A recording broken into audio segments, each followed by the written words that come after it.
réew mi wala ñi nekk ci bitim réew mi yëpp. d'accord Ayoba gis nañ ni l'actualité du week-end bokk na ci lu ci gën a fës mooy les membres de Pastef yu nekk UCG qu'est-ce que je raconte UGB ñoom ñoo daje fële ci université bu Saint-Louis doon waxtaan ci biir waxtaan bi gis nañu le ministre des mines di Birame Souleye mun naa wax sax le militant de Pastef génne fa ay kàddu wax ni képp ko saaga Ousmane Sonko nañ ko saaga mu soulever ay tollé est-ce que justement c'est pour recadrer wala recadrer ñi nga xamante ne c'est des insulteurs publics c'est dans ce cadre moo tax ñu war a comprendre ci propos yi nga xam ne Birame Souleye da ko soulever pas en tant que ministre mais en tant que membre de PASTEF. Non, il n'y a rien qui justifie benn personnalité publique taxaw ci benn lieu bu mel ni université di tenir de tels propos il ne faut jamais essayer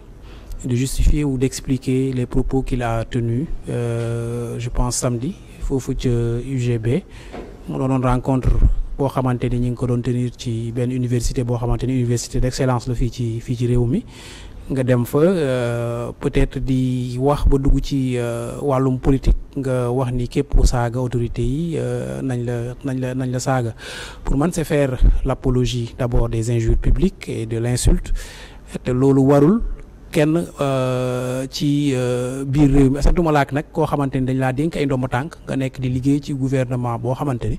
sénégalais yi ñu ngi leen fal le 24 mars jox leen majorité le 17 novembre 2024 pour ñu doxal pour ñu soppi li nga xamante ni tey jii mooy nekkinu askan bi nga xamante ni moom la ñu nekkee woon durant 12 ans sous le règne de Macky Sall sonnoon askan bi fal leen am yaakaar ci ñoom pour ñu redresser li nga xamante ni mooy économie réew mi restaurer l'état de droit ba pare def justice ci li nga xamante ni moom moo fi xewoon ci diggante 2021 ak 2024 yooyu yëpp bu ñu la ko sasee pour man fekk nga war nga am conscience que ni da nga fekk réew moo xamante ni division bi xaw na am fu mu àgg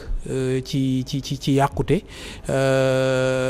te waroo ci yokk benn pepp karaw buy tax sénégalais yi commencé jógaat di jàmmarloowaat seen biir parce que boo nee ku saaga autorités yi nañ leen saagawaat jéemoo fay coow li nga xamante ni tey jii moom la sénégalais yi nekkee depuis 2021 te mu war a fay parce que mënuñu continuer à chaque fois Sénégal divisé nekk deux camps camp bi di xarab camp bi aussi di fay wala di tontu donc fi ñu war a dem mooy ci jafe-jafe sénégalais yi ñu seet nu ñu koy saafara mu gaaw li nga xamante ni tey jii moo nekk ci justice ci ay dossiers mu concerner les 80 morts wala mu concerner li nga xamante ni tey jii mooy suñu reddition des comptes ñi nga xamante ni dañoo jël suñu alal ba pare naxasaay ko pour man loolu moo war a doon les priorités de l'État du gouvernement actuel mais non de répondre à ceux qui passent tout leur temps sur les réseaux sociaux ou sur certains médias di xaxar ñi nga xamante ne ñooy autorités yi fi nekk wala di leen saaga boo nekkee ministre nag je pense que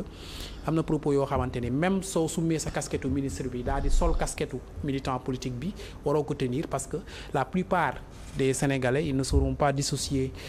kañ ngay nekk ministre ak kañ ngay nekk koo xamante ni militant Pastef nga. est-ce que c'est pas une manière de dissuader ñi di saaga parce que boo ne réplique bu amee ça veut dire que saaga dafa am. non dissuasion xam nga boo ne dissuasion xam nga état bi am na ay organes répressifs ak ay organes yoo xamante ni tey jii ñu ngi fi pour. atte képp koo xamante ni tey jii da ngaa tenir ay injures publiques loolu suñu code pénal ak suñu code de procédure pénale prévoir na ko képp koo xamante ni da ngaa yëkkati saaga jëmale ko ci wàllum autorité code de procédure pénale bi am na ay daan yoo xamante ni prévoir na ko pour saaga pour ñi nga xamante ni dañuy saaga donc tey jii pour man état bu mat mooy bàyyi justice bi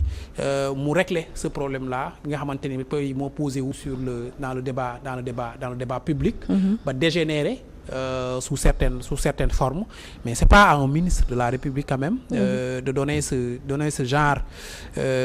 de conseil est-ce que bu fekkee mën nañ ko tuddee conseil à ces militants kon da ko ku leen saaga leen ko. déjà le directeur général du Soleil moom génn na sax ñaawlu kàddu yooyu noonu Lamine Niang. kàddu yi képp ku sensé war nga ko da nga koy ñaawlu képp ku nekkul dans le partisanisme pur. mën nga ko ñaawlu parce que da ngay xoolaat 2 ans da ngay arriéraat rek da ngay jël wax ci nga arriéraat 2 ans après nga xool nga teg fa benn à sa place nga teg fa benn ministre Macky Sall. mu teniroon de tels propos tey jii lan lay indi ban kii lay indi ci place publique bi. loolu rek foofu rek nga koy xoolee. donc ay wax yu ñaaw moom je pense que jarul encourager. li ñu mën a def kay mooy ñu jéem a xool naka la ñuy régler suñu problème yi nga xamante ni moom la ñu jàkkoonteel muy problème reddition des comptes muy problème justice. pour les victimes ak. ñu lijjanti jafe-jafe askan bi nga xamante ne tey jii am na ci wàllum économie ak wàllum finance. d'accord alors ci biirum front social ak les nombreuses grèves grève waa SYTJUST ak waa UNTGS nga xamante ne fu mu toll nii ñoom dafa mel ni affaire ba jël na beneen tournure parce que dañoo récuser ki nga xam ne mooy le président du dialogue national di Lamine Dianté ñoom nee nañu Lamine Dianté tëddeewul ñaaxaanaay te ñoom dañ ko récuser carrément moom pour parler yu mu entamé woon kon mun nañu wax ne jamono yi c'est lettre morte. c'est exactement un des problèmes yoo xamante ni li ma doon tudd léegi war nañ cee trouver une solution te mu gaaw parce que depuis plus d'un mois quand même les greffiers sont en grève les travailleurs de la justice procès yu bëri ñu ngi koy renvoyer sénégalais yu bëri ñu ngi soxla yenn papiers administratifs yi ñu ko am à cause de cette grève là qui commence à durer te dafa mel ni il y a un dialogue dessous qui s'est installé entre les travailleurs de la justice et le gouvernement notamment le ministère de la fonction publique Olivier Boucal mi nga xamante ni moom lañ jàpp ni mooy seen principal problème parce que peut-être préoccupation yi nga xamante ni ñoom am nañ ko mën a gu cee fas yéene gu cee taxaw donc tey jii ñoom bu ñu demee ba récuser ki nga xamante ni tey jii mooy le président ou du conseil supérieur du dialogue je pense que état bi le président de la République à sa tête war na jublu ci li nga xamante ni mooy problème bi parce que quand même fi mu da ngay xool ñi mu impacté ni mu baree ci justice son état kan ngay def allusion le premier ministre parce que ministre de tutelle recevoir na le ministre fonction publique recevoir na ba léegi amul gain de cause kon da nga dañoo war a dem donc y a le chef du gouvernement qui est là le premier ministre su fekkee mënuñu dialoguer ak chef du gouvernement bi y a le président de la République qui est là situation bi mënul continuer c'est une situation boo xamante ni mënul continuer ñu ngi renvoyer ay procès chaque jour ay nit ñoo xamante ni ay justiciables lañ comme les autres dañoo am droit à la justice. Et justement renvoi de procès je prends le cas de Moustapha Diakhaté ak kii di Bachir Fofana est-ce que mënuñu bénéficier d'une liberté provisoire parce que depuis boobu léegi ñu ngi leen di renvoyer rek ñuy dem di ñëw. parce que impact grève bi la. bien sûr loolu c'est au juge maintenant d'en décider mais je pense qu'ils ont des garanties de représentation mun nañ leen may liberté provisoire d'autant plus que délit yi nga xamante ni moom la ñuy toppee flagrant délit lañ leen di yóbbu donc doonul ay crimes yoo xamante ni peut-être laaj na ñu jàpp leen tëj leen ci kaso bi lànk bañ leen a génne je pense que bu ñu leen libéré bu ñu leen mayee liberté provisoire le jour du procès il pourrait se présenter tranquillement et librement maintenant nag comme ni ma ko doon waxee sànq je pense que le président de la République et le premier ministre doivent maintenant se concentrer sur ce problème-là précis pour trouver une solution parce que tey jii quand même soo nee plus d'un mois nit ñi nekk ci grève ñuy renvoyer ay procès nit ñi wut ay papiers mënuñu ko am na ñoo xamante ni seen papiers yi ñu war a wut dafa urgent donc mënul xaar grève bi impacté na bu baax ci côté boobu je pense que il est du devoir du président de la République et du premier ministre de trouver une solution si tant est que le ministre de la fonction publique apparemment mënul déggoo ak ñi nga xamante ni tey jii mooy syndicat travailleurs de la justice. D'accord alors di fàttali ni Pape Thiam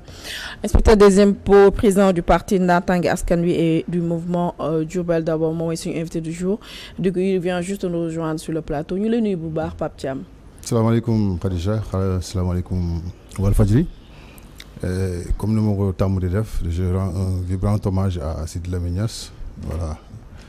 di sant bu baax di gërëm en tout cas di nuyu toute la population sénégalaise mais également surtout waa Diourbel. d'accord ñu ngi lay fay bu baax ba ngay ñëw yaa ngi fekk ñu ngi commencé waxtaan ak Ayoba ci l'actualité yi nga xam ne ñoo gën a faar ci week-end bi